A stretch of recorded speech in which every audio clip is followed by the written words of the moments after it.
open mouth, and straight through, on the dead far along, when the going flows through. When I was on that ride, Lord, let me live like a fire. Lord, let me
or you're out. That's just that plain. And I began to find in the book of Jonah, I don't know how much I read, if I read any, but I found Brother Matthew that this man had a calling of God upon his life.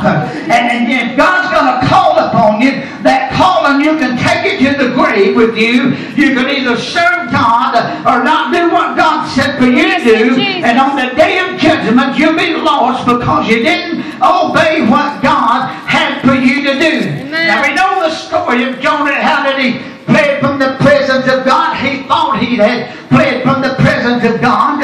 I'll just get away from the calling that God's put on my life.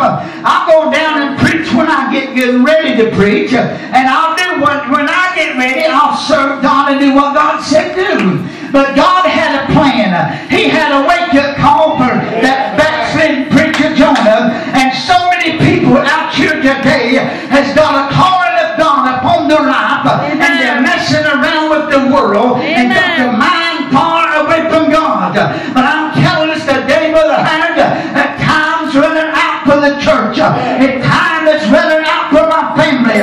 Time is running out for your family. Time is running out for Grandma and Grandpa and Mama and Daddy. Time is running out, speeding by, headed towards eternity. But Jonah, one day, he got on a boat ride and paid the fire party would go around and take an easy trip. And this, Lord, I just don't want to do what you told me to do. The Lord instructed him to go, to make a long story short, the Lord instructed him to go preach what I bided you to preach to Nineveh. That was a city of over 100, I believe it was 160,000 people, 120,000 people that didn't know the right hand from the left hand.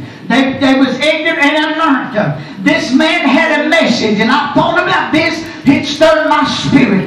This one message spared a whole city of over 120,000 people. One message this man had laid in his hands and heart to do for God. But he chose to not do what God said do. But the Lord had a plan. And he said, I'm going to wake this preacher up. How many's going to have a wake-up call before they do what God said do? How many's got to be put flat in their back? You know what I believe, Brother Hyde? I believe the Lord of glory would have killed Jonah. That fish would have digested him if he hadn't prayed and repented. Lord, I feel this. And got a hold of God. That fish would have had him for supper. He would have never come out of that fish in one piece. Can you hear me? God's fixing to wake up people. He's fixing to put them flat in the back. He's fixing to get their attention. Somebody said, well, let's go on. I'm going to do my thing. If God has chosen you and you are selected before your mama ever birthed you in this life, God will get your attention. And it may be the hard way. God will send you a wake-up call. Jonah got a second chance when he's in the belly of the whale, the belly of the large fish. And the Bible said, Jonah said he was in the belly of hell. You know what? Jonah was next door to hell. Either you obey what God said do, and I believe God had his attention. I'm going to kill that half-backslidden preacher. He's going to preach my word, or he's not going to live no longer. How long is it going to be that God wakes people up and shakes this nation? I wonder how many times has God been grieved with people praying, rising up and going to church on Sunday, on Monday, doing the things in the world of their life, what carnal-minded won't. Jonah got a woke-up call, and you better believe he woke up. Can somebody say amen? Amen. So many people are going to have a wake-up call. Seems like witness to them, Brother Matt. Brother Jim, it's not reaching them. It's not penetrating into the place in their heart that they need to surrender. But I got news. When God begins to speak, somebody will pay attention. What I feel is, I believe, hallelujah, that old preacher man was 3 days and 3 nights in the bed of this large fish. And I believe he prayed. He was entangled in seaweeds. He said he was in the belly of hell. And I believe, listen to me, church, God will put you next door to hell if it's what it takes to open you up, open your eyes, and open your spirit, and open your heart. You say, you mean that's the kind of God that you serve? I serve a merciful God, but I also serve a God of wrath and judgment. judgment. This thing's winding down in this nation. This nation's been turned into hell. It's forgot about God. Many peoples have forgot about God. And nations have forgot about God. Here was a whole city. Oh, I feel this. Here was a whole city, but a man, over 120,000 people that didn't know the right hand from the left hand. And somebody had to take a message.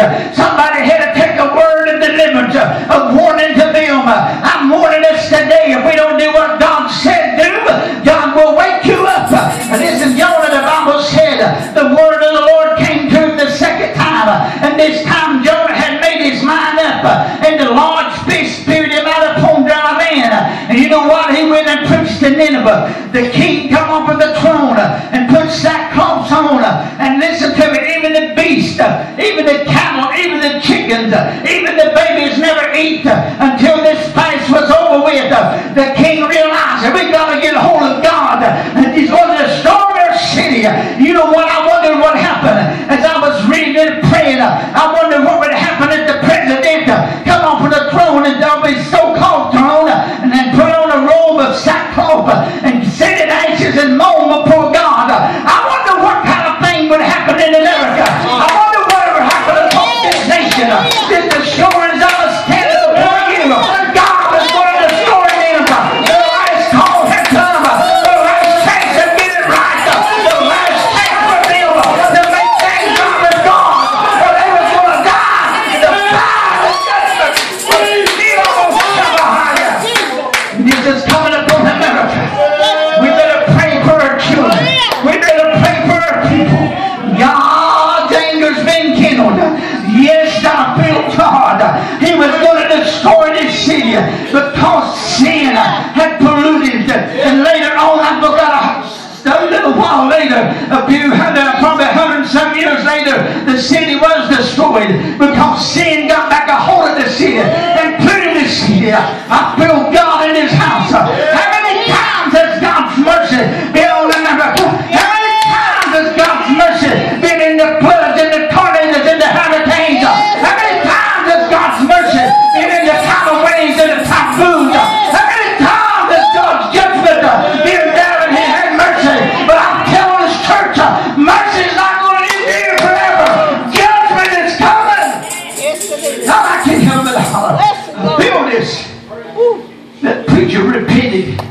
My God, He'd do all of us a good. Somebody said, I don't need to repent. We need to pray every day. God, keep me in tune. Amen. Keep my life straight. Amen. Keep my thoughts straight. Yes. Keep my mind straight, Lord. Yes. That old preacher got right with God. And he went and preached that message. And all of them, listen to me. I believe that God, that king, knowed if they didn't obey what the messenger had brought to them and warned them, in 40 days the city would be totally destroyed under fire. Can somebody say amen? I wonder how many times has God almost stood up and got off of the throne seat of mercy and to begin to throw judgment on this country, this nation. Oh, this great church, you better get a hold of God. You better pray. God's judgment is coming. So we're in this house. God's judgment won't be mixed with mercy. Can you hear me, church? When that angel pours these raps out, all of hell is going to be broken out all over this nation, from America to one end to the other, north, east, south, and west. God's judgment is coming. God's judgment is coming. If people's played church long enough, yes, it's time to be the church. Come alive for Jesus. Come alive and run like we've never run. Amen. When the Lord sent God, I feel this. And the angels had to haste Lot and his family up to get them out of Sodom and Gomorrah. The Bible said that was for an example of them that followed, an example for them that follows this way. What's going to come? That's what's coming to America. Judgments. They said, I don't believe in that God y'all serve. Well, you'll find out when you look up and see the judgment of God fall on this nation. He's going to change the courses of the river. The mountains is going to move out of their place. Yes, that's my God. That's the one that I serve. That's the one that old preacher Jonah had backslid and finally made his mind up when God gave him a whooping. Yes, amen. God's a God of mercy, but He's a God of wrath. Yes, He is. He said, The wrath of God comes upon the children of disobedience. It's time to pray, time to go to church. Time to get off your sorry seat to do nothing. Get up in the house of God and cry before God. Amen. Your family's going to die and go to hell. Mama's going to die and go to hell. Daddy's just going to die and go to hell. Children is going to die. Teenagers running home wild crazy at your brother's house. Mom and daddy ain't raised them in church. Hell's filled them full of all kinds of stuff that's going to destroy them. Fill them full of the Word of God. Fill them full of church. Fill them full of life. So this thing's winding up. I wonder what kind of meeting that they had when the little preacher made his mind up. Well, I'm going to go preach the Word that God bid me to preach to Nineveh. Over 120,000 people that kept discerned the right hand from the left hand. Much cattle, much herds, much flock in that city. Great wealth and riches. But God, when He says it's over, it's over. When He says I'm tired, you know what provokes God to anger? Two things. Two of the greatest things that I could ever think of is sin and disobedience. Will cause the Lord to pronounce His anger upon a people or upon a nation. And this nation, America, the whole world, it's already the Lord is going to turn them into hell.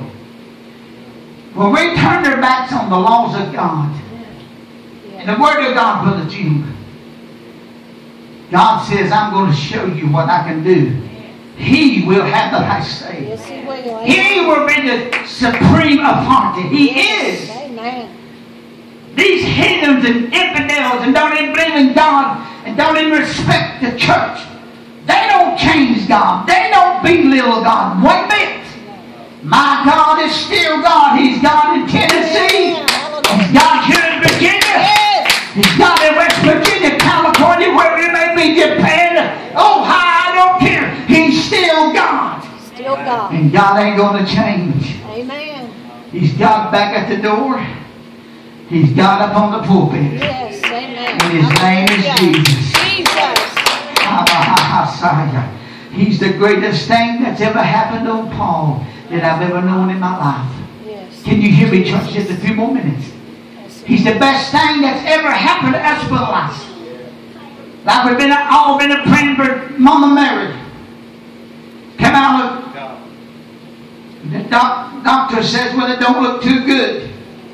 Well, I got news for the doctors. The main position. Walk before her. I love her. She's going to get back here today or two and start singing again. I love to hear little Mama sing. He walks before me. If He's walking before us, I feel the Holy Ghost for the house.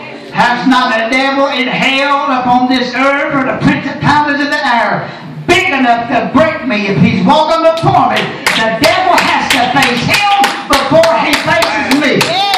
God, I feel it. I wish you could hear me. I said the devil's got to face Jesus face to face before he's got any way to me. I feel this. And I'm an overcomer, not because what my name is and the church that I go to or the church that I pastor. I'm an overcomer because Christ in me, the hope and glory. That's my hope.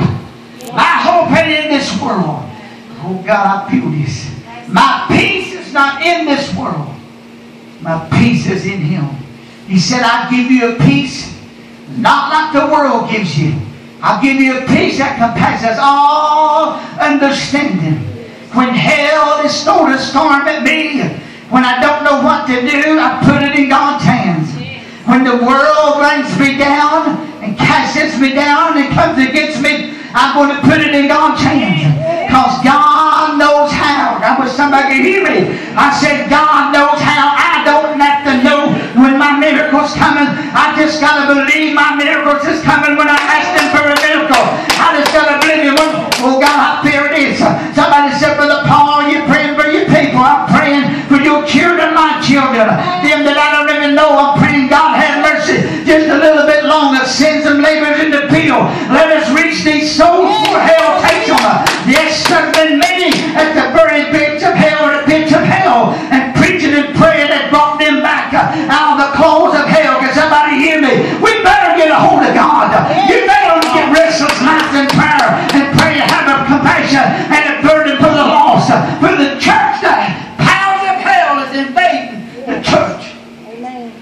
God give me a message while my brother's preaching. But the glory of the evening. The devil has launched an invasion out against the church. Full war. Declared war on the church. We got to declare war on the devil. God, I feel this. We got to stand. Somebody said, well, I don't feel like going to church. You don't go by your feeling. I walk by faith. I don't walk by what I see. If I do, Brother Lice, I'll be vexed like Lot was. He looked around and there was sin everywhere. This nation is going to grow eviler and eviler. Seducing and being seduced and deceiving and being deceived. This nation is going to hell without any hope.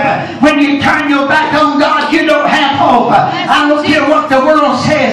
My only way out of this destruction is through Jesus. He's God. I feel this. He's my way into paradise. He's my way into the realm of peace and the Holy Ghost. This world's full of trouble. This world's full of disappointment. This world's full of anger and things that will upset your mind and your spirit. But in Him there is peace. Thank God for peace that's in the Holy Ghost.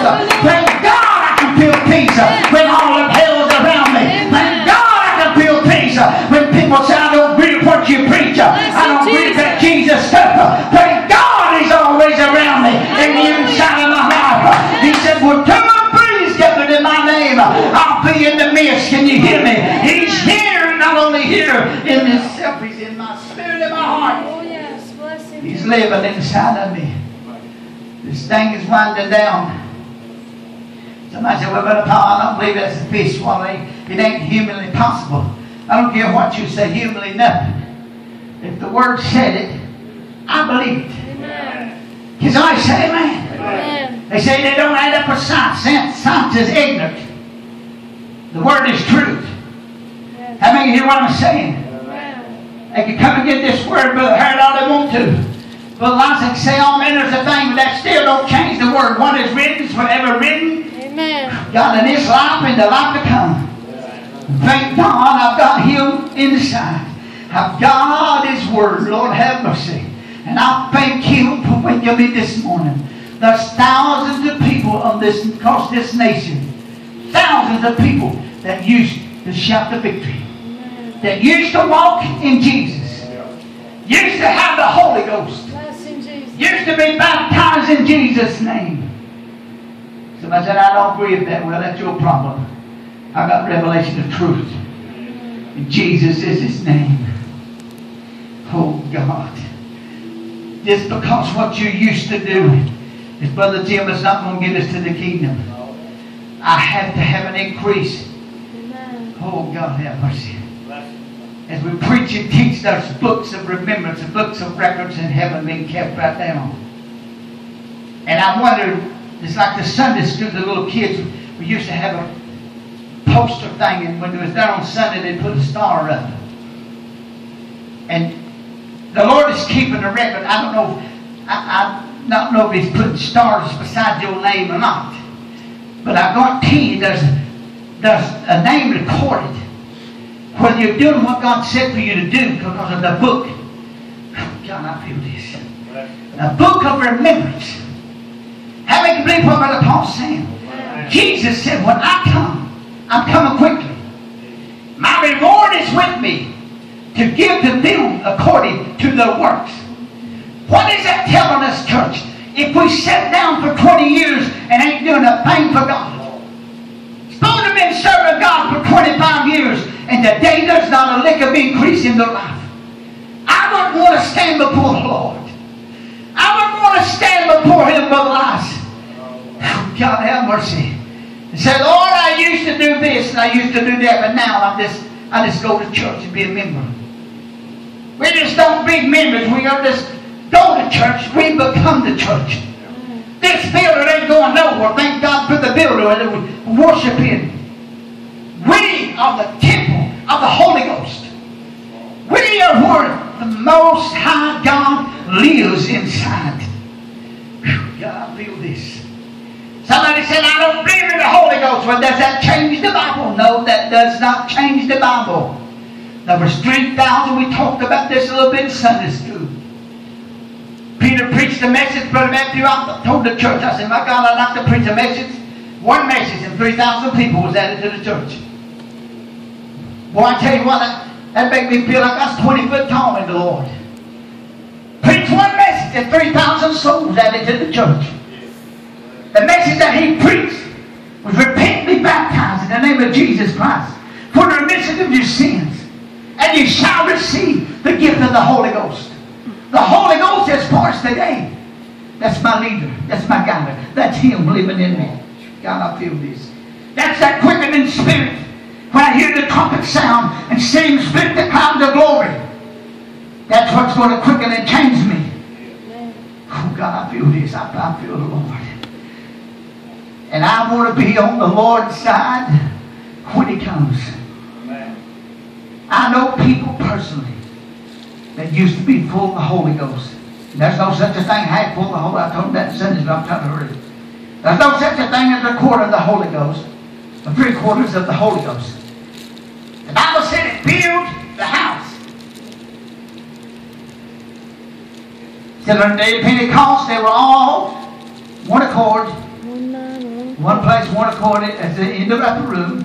And suddenly there come a sound from heaven as of a rushing mighty wind. Filled all the house where they were sitting. Cloven tongues as a fire set upon each of them. They began to speak in tongues. As that Holy Ghost began to move in that tabernacle. They were all filled with the Holy Ghost and began to speak in tongues as the Spirit gave the utterance. They said, these fellows are drunk. They got some new wine that the prophet had prophesied. And I'm going to tell you right now, that Holy Ghost is just as real today as it was in the upper room. Amen. I've got the same Spirit that Peter, John, and James, and all the apostles had. Same Holy Ghost. Same Christ that lived in them is living in us. I'm telling all of us, and everybody can hear me, we better start praying like we've never prayed. Because judgment is in the atmosphere. Troubles in the horizon. The Lord is grieved with America. I wonder what would happen today. I'm getting ready to hush it a minute.